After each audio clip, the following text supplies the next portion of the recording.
নমস্কার বন্ধুরা, আমার চ্যানেলে আমি আপনাদেরকে স্বাগত জানাই। ছুরি, পিলার, কাঁচি কিভাবে খুব সহজেই ধার করে নেবেন। নেল পলিশ আপনারা কড়াইয়ে দেবেন কিসের জন্য, গ্যাসের সিলিন্ডারে তেজপাতা রাখবেন কেন, সাহায্য ছাড়াই পেঁয়াজ কুচি করার 3টে সহজ পদ্ধতি আপনাদের কাছে শেয়ার করব।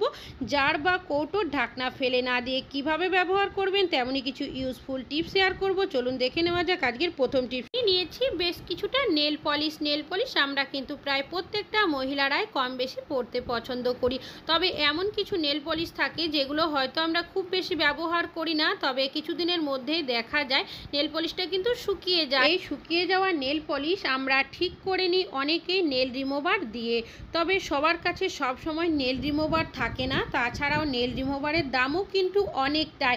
তবে আপনারা কিভাবে নেল রিমুভার ছাড়াই এই শুকিয়ে যাওয়া নেল পলিশগুলো ঠিক করে নেবেন তেমনই একটা টিপস শেয়ার করছি। গ্যাসের মধ্যে একটা কড়াই বসিয়ে দিয়েছি, এর মধ্যে দিয়ে দিচ্ছি আমি বেশ কিছুটা পরিমাণের জলটাকে আমি কুসুম গরম করে নেব। আর দেখতেই পাচ্ছেন জলটা কিন্তু এখন গরম হয়ে গেছে। এবার এই জলের মধ্যে আমি আমার নেল পলিশগুলোকে এইভাবে করে দিয়ে দিচ্ছি। নেল পলিশগুলো দেওয়ার পর এইভাবে করে আমি 2 থেকে 3 মিনিট রেখে দিচ্ছি। এবার এখান থেকে আমি একটা ঝাঁঝরি হাতার সাহায্যে নেল পলিশগুলো তুলে নিচ্ছি। আপনারা চাইলে হাত দিয়েও তুলে নিতে পারেন। এই যে নেল পলিশগুলো রয়েছে যেগুলো আমার শুকিয়ে গেছিলো, সেই নেল পলিশগুলো কিন্তু আপনাদেরকে আমি আবারও দেখিয়ে দেব। তো তার আগে হাতের সাহায্যে এভাবে একটু ঘষে তারপর এরকম করে একটু নাড়াচাড়া করে নেবেন। আর এখন আমি খুলেও দেখিয়ে দিচ্ছি, তাহলে কিন্তু আপনারা নিজেরাই দেখে বুঝতে পারবেন যে নেল পলিশ আমার একদম বসে গেছিলো, সেটা কিন্তু এখন অনেকটাই ঠিক হয়ে গেছে। আপনারা কিন্তু এইভাবে করে নেল রিমুভার ছাড়াই আপনাদের শুকিয়ে যাওয়া নেল পলিশ ঠিক করে নিতে পারেন। তাহলে বন্ধুরা আশা করছি আপনাদের এই টিপসটিও অনেক বেশি কাজে আসবে। ভালো লাগলে লাইক করবেন। এখন চলে যাচ্ছি পরবর্তী টিপসে। একটা কন্টেনার আমাদের প্রত্যেকেরই বাড়িতে কিন্তু এই ধরনের কন্টেনার থাকে, আর এই কন্টেনারগুলো আমরা নানাভাবে ব্যবহার করে থাকি। তবে এই কন্টেনার দিয়ে আজ আমি এমনই একটা টিপস আপনাদের কাছে শেয়ার করব যেটা জানলে কিন্তু আপনারা খুশি হয়ে যাবেন। চলুন দেখে নেওয়া যাক এই কন্টেনারটা আমরা কিভাবে ব্যবহার করব। আমি এখানে নিয়েছি স্যালো টেপ। এখান থেকে স্যালো টেপটা কিছুটা খুলে নিয়ে এইভাবে ঢাকনাটার সাথে কন্টেনারের মধ্যে এইভাবে লাগিয়ে দিচ্ছি। আর স্যালো টেপটা যেহেতু অনেকটাই সরু, যার কারণে আমি কিন্তু এখানে ডবলভাবে স্যালো টেপ দিয়ে দিচ্ছি। আপনাদের যদি স্যালো টেপটা চওড়া হয়ে থাকে সেক্ষেত্রে কিন্তু একবার ব্যবহার করলেই হবে। এবার এই স্যালো টেপটা ঢাকনার সাথে কন্টেনারের মধ্যে ঠিকভাবে সেট হয়েছে কিনা সেটা আমি এইভাবে দেখে নিচ্ছি। এবার ঢাকনাটার ওপরে আরও একটা জিনিস আমি লাগিয়ে নেব। তো এখানে আমি নিয়েছি একটা পুরনো চুড়িটাকে এইভাবে করে দিয়ে দিচ্ছি। এবার স্যালো টেপটাকে দিয়ে এইভাবে আটকে দিচ্ছি। আগের মতোই কিন্তু এখানে ডবল আমি স্যালো টেপের ব্যবহার করছি, যেহেতু সরু আমার স্যালো টেপটা অনেকটাই। আপনাদের যদি চওড়া হয়ে থাকে সেক্ষেত্রে একবার ব্যবহার করলেই হবে। আর যদি স্যালো টেপের ব্যবহার না করতে চান সেক্ষেত্রে কিন্তু আপনারা যে কোনো আঠারও ব্যবহার করতে পারেন, যে আঠা ভালোভাবে আপনাদের চিটে যাবে। তো দেখতেই পাচ্ছেন এটা কিন্তু তৈরি হয়ে গেছে। এবার এটাকে আপনারা কি কাজে কিভাবে ব্যবহার করবেন চলুন দেখে নেওয়া যাক। চাইলে এটা কিচেনের মধ্যে কিন্তু ব্যবহার করতে পারেন ডাস্টবিন হিসাবে, তাছাড়াও বাচ্চাদের পড়ার টেবিলেও কিন্তু সাইডে রেখে দিতে পারেন। অনেক সময় দেখবেন বাচ্চারা কাগজের টুকরো করে, পেন্সিল যখন শার্প করে সেই পেন্সিলের টুকরো এইভাবে করে এই ডাস্টবিনের মধ্যে আপনারা কিন্তু রাখতে পারেন। আর এটা একটা সুন্দর ছোট ধরনের ডাস্টবিন তৈরি হয়ে গেছে। আশা করছি আপনাদের এই টিপসটি অনেক বেশি কাজে আসবে। ভালো লাগলে লাইক করবেন। এখন চলে যাচ্ছি পরবর্তী টিপস। আমি এখানে নিয়েছি জারের ঢাকনা। জার বা কৌটো আমরা কিন্তু প্রত্যেকেই বাড়িতে কম বেশি কোনো না কোনো জিনিস রাখার জন্য ব্যবহার করে থাকি। তবে জার বা কৌটো যখন ভেঙে যায় সেক্ষেত্রে আমরা কি করি, জার বা কৌটোর সাথে ঢাকনাগুলো ফেলে দিই, কোনো কাজে ব্যবহার করি না। তবে এই ঢাকনাগুলো ফেলে না দিয়ে আমরা নানাভাবে নানা কাজে ব্যবহার করতে পারি, তেমনই একটা টিপস শেয়ার করব কি কাজে আমরা ব্যবহার করব। আমরা প্রত্যেকেই বাড়িতে কিন্তু তেল এনে রাখি, আর সেই তেল আমরা এই ধরনের বোতলের মধ্যে বা ফানেলের মধ্যে রাখি ব্যবহার করার জন্য। তবে যখনই আমরা এই তেল ব্যবহার করি সেটা বোতলের থেকে হোক কি ফানেলের থেকে, দেখবেন বোতলের গা বেয়ে অনেক সময় তেল ঝরতে থাকে বা ফানেলের মধ্যেও কিন্তু তেল ঝরতে থাকে। সেক্ষেত্রে যে জায়গার মধ্যে আমরা রাখি না কেন জায়গার মধ্যে দেখবেন এইভাবে তেলের ছাপ পড়ে যায়। আর দিনের পর দিন যদি তেল পড়তে থাকে সেই জায়গাটা কিন্তু অনেকটাই তেল চিটে হয়ে যায়, এমনকি অনেকটাই পরিশ্রম করে কিন্তু আমাদের সেই তেলের দাগ পরিষ্কার করতে হয়। তো আপনারা কি করবেন, এই ধরনের কৌটো বা বা জারের ঢাকনা নিয়ে নেবেন, তার ওপরে যদি তেলের বোতল বা তেলের ফানেলগুলো রেখে থাকেন সেক্ষেত্রে দেখবেন যে জায়গার মধ্যে আপনারা তেলের বোতল বা ফানেল রাখবেন সেই জায়গার মধ্যে তেল ঝরে পড়বে না, এই ঢাকনার মধ্যেই পড়বে। যখনই অনেকটাই তেল জমে যাবে আপনারা কিন্তু ঢাকনাগুলো পরিষ্কার করে নিতে পারবেন। ভালো লাগলে লাইক করবেন। এখন চলে যাচ্ছি পরবর্তী টিপসে। আমি এখানে নিয়েছি একটা পাত্র। আমরা অনেকে কিন্তু এই ধরনের পাত্র ব্যবহার করে থাকি। অনেক সময় এই পাত্রের মধ্যে আমরা আটা মেখে থাকি বা অন্যান্য কাজ করে থাকি। তবে যে জায়গার মধ্যে আমরা এই পাত্রটা রাখি না কেন অনেক সময় দেখা যায় তলার দিকে কিন্তু ঘষা যাওয়ার কারণে একটা দাগের মতো হয়ে যায়, আর দিনের পর দিন যদি ঘষা যেতে থাকে সেক্ষেত্রে দেখবেন ফুটোও কিন্তু হয়ে যায় এই ধরনের পাত্র। তবে আপনারা যখনই এই ধরনের কোনো পাত্র ব্যবহার করবেন আর যদি দেখেন পাত্রের তলার সাইডে কোনো ঘষা যাওয়ার কারণে দাগের মতো হয়ে যায় সেক্ষেত্রে আপনারা নিয়ে নেবেন নেল পেন্ট বা নেল পলিশ। যে জায়গার মধ্যে ঘষার চিহ্ন থাকবে সেই জায়গার মধ্যে এইভাবে করে নেল পেন্ট বা নেল পলিশটা লাগিয়ে নেবেন। এবার নেল পেন্ট বা নেল পলিশটা যখন শুকিয়ে যাবে তারপর যদি আপনারা এই পাত্র ব্যবহার করেন তাহলে দেখবেন তলার দিকে যদি ঘষা যায় তাহলে কিন্তু পাত্রের মধ্যে ডাইরেক্ট লাগবে না, নেল পলিশ বা নেল পেন্ট যেটায় লাগানো থাকবে তার মধ্যে লাগবে, যার কারণে তাড়াতাড়ির মধ্যে এই পাত্রগুলো ফুটো হয়ে যাবে না। আপনারা বেশ কিছুদিন ব্যবহার করতে পারবেন। আশা করছি এই টিপসটা আপনাদের অনেক বেশি কাজে আসবে। ভালো লাগলে লাইক করবেন। এখন চলে যাচ্ছি পরবর্তী। শশা আমরা কম বেশি কিন্তু প্রত্যেকেই খেয়ে থাকি। তবে শশা যখনই আমরা কাটি কি করি, প্রথমে শশার সাইডের দুটো অংশ বেশ কিছুটা কেটে নিই, তারপর শশাটা যাতে তেতো না লাগে তার কারণে আমরা কি করি এই শশার টুকরোটা দিয়ে এইভাবে করে কিছুক্ষণ ঘষে নিই। তবে অনেক সময় দেখবেন এইভাবে করে ঘষার ফলেও দেখা যায় শশার মধ্যে কিন্তু তেতো ভাব থাকেই। তবে আপনারা এইভাবে করে শশাটা না কেটে আপনারা কিভাবে শশা কাটলে কোনোভাবেই শশার মধ্যে তেতো লাগবে না তেমনই একটা টিপস শেয়ার করব।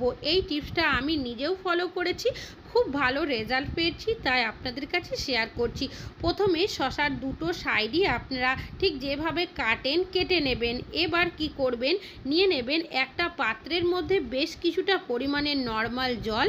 এইভাবে শশাটা কাটার পর জলের মধ্যে আপনারা রেখে দেবেন 2 থেকে 3 মিনিটের জন্য, যাতে করে শশার যে দুটো সাইডের কাটা অংশটা রয়েছে সেখান থেকে শশার যে তেতো ভাবটা থাকে সেটা খুব ভালোভাবে বেরিয়ে যায়। তো এইভাবে করে আমি 3 মিনিটের মতো রেখেছিলাম, শশাটাকে তুলে নিচ্ছি। এবার আপনারা শশাটা যেভাবে খুশি কিন্তু কাটতে পারেন, আমি এইভাবে করে কেটে নিচ্ছি। আশা করছি আপনাদের এই টিপসটি অনেক বেশি কাজে আসবে। আপনারা শশা কাটার সময় এই টিপসটা যদি ফলো করেন আপনাদের শশা কিন্তু কোনো দিনই তেতো লাগবে না। ভালো লাগলে লাইক করবেন। এখন চলে যাচ্ছি পরবর্তী টিপস। এখানে নিয়েছি ছুরি কাঁচি পিলার। এই ধরনের ছুরি কাঁচি পিলার আমরা প্রায় কিন্তু প্রত্যেকেই বাড়িতে কোনো না কোনো কাজের জন্য ব্যবহার করে থাকি। তবে বেশ কিছুদিন ব্যবহার করার পর দেখবেন এর ধারটা কিন্তু অনেকটাই কমে যায়। এর ফলে আমরা কিন্তু বাজার থেকে নতুন ছুরি কাঁচি বা পিলার কিনে নিয়ে আসি কাজে ব্যবহার করার জন্য। তবে টাকা খরচ করে এই ধরনের ছুরি কাঁচি পিলার না কিনে আপনারা কিন্তু একটা কাজ করে নিতে পারেন।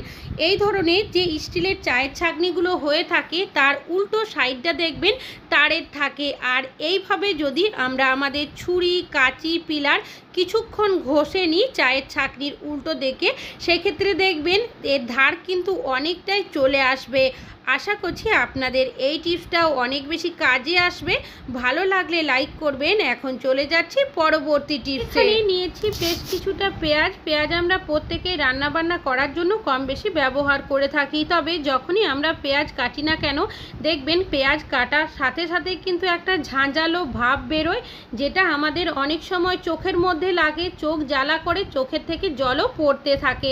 তবে যখনই আপনারা একটু বেশি পরিমাণের পেঁয়াজ কাটবেন কি করবেন, ডিপ ফ্রিজের মধ্যে রেখে দেবেন 5 মিনিটের জন্য। নর্মাল ফ্রিজে রাখতে চান সেক্ষেত্রে কিন্তু 15 মিনিটের মতো রাখবেন। আর 5 মিনিট পর আমি ফিরে আসছি। এখন কিন্তু পেঁয়াজটা অনেকটাই ঠান্ডা হয়ে গেছে। এবার যদি আপনারা পেঁয়াজ কাটেন দেখবেন পেঁয়াজ কাটার সময় যে একটা ঝাঁঝালো ভাব বেরোয় সেটা কিন্তু আর বেরোবে না, আর পেঁয়াজ কাটতে গিয়েও দেখলেও কিন্তু আপনাদের চোখের মধ্যে জল আসবে না। আশা করছি আপনাদের এই টিপসটি অনেক বেশি কাজে আসবে। ভালো লাগলে লাইক করবেন। এখন চলে যাচ্ছি পরবর্তী টিপসে। পরবর্তী টিপসটা হলো আমাদের পেঁয়াজ নিয়ে। আমরা অনেকেই দেখবেন পেঁয়াজ কুচি করতে গিয়ে আঙুল কেটে ফেলি, বিশেষ করে যারা নতুন রাঁধুনি হয়ে থাকে।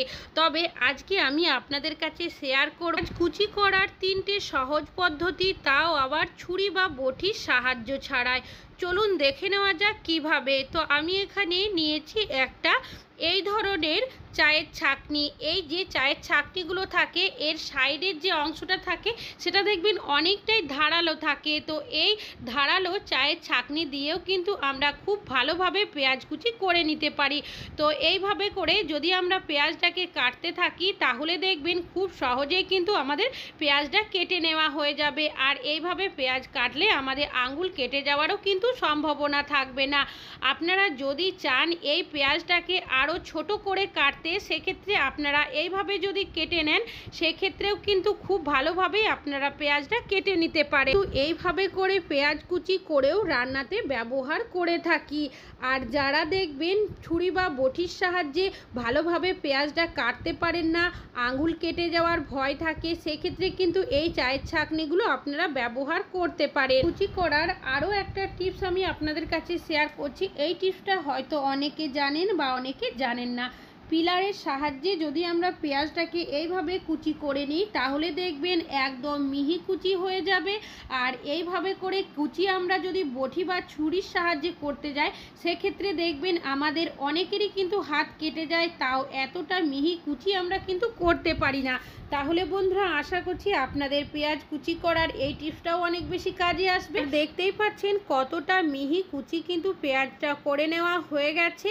তো দুটো টিপস পেঁয়াজ কুচি করার শেয়ার করেছি। আরও একটা টিপস আমি আপনাদের কাছে শেয়ার করব কিভাবে ছুরি বা বটির সাহায্য ছাড়াই পেঁয়াজ কুচি করে নেবেন। এখানে আমি নিয়ে নিয়েছি একটা ওষুধের খালি প্যাকেট। এই প্যাকেটটা যদি আমরা পেঁয়াজের মধ্যে এরকম করতে থাকি তাহলেও দেখবেন খুব সহজেই কিন্তু পেঁয়াজটা কুচি করে নেওয়া হয়ে যাবে। আজকে আমি আপনাদের কাছে পেঁয়াজ কুচি করার 3টে টিপস শেয়ার করেছি। আপনাদের যে টিপসটা সহজ বলে মনে হবে আপনারা কিন্তু সেই টিপসটা ফলো করতে পারেন। আর দেখতেই পাচ্ছেন 3ভাবে আমি পেঁয়াজটা কুচি করে রেখেছি। আশা করছি আপনাদের এই পেঁয়াজ কুচি করার টিপসগুলো অনেক বেশি কাজে আসবে। ভালো লাগলে লাইক করবেন। এখন চলে যাচ্ছি পরবর্তী। রান্না বান্না করার জন্য আমরা কিন্তু প্রায় প্রত্যেকে কম বেশি ব্যবহার করে থাকি। তবে যখন আমাদের নতুন গ্যাসের সিলিন্ডার দিয়ে যায় আমরা কি করি, গ্যাসের সিলিন্ডারের সিলটা খুলে আমাদের ওভেনের সাথে কিন্তু ডাইরেক্ট সেট করে নিই।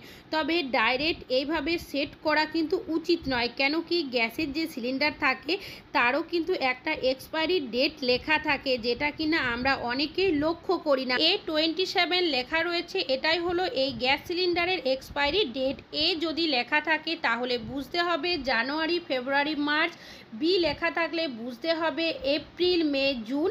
সি লেখা থাকলে বুঝতে হবে জুলাই, আগস্ট, সেপ্টেম্বর। ডি লেখা থাকলে বুঝতে হবে নভেম্বর, ডিসেম্বর। এখানে যেহেতু A27 লেখা রয়েছে তার মানে এই গ্যাসের সিলিন্ডারের এক্সপায়ারি ডেট হলো মার্চের 27 ডেটের পর।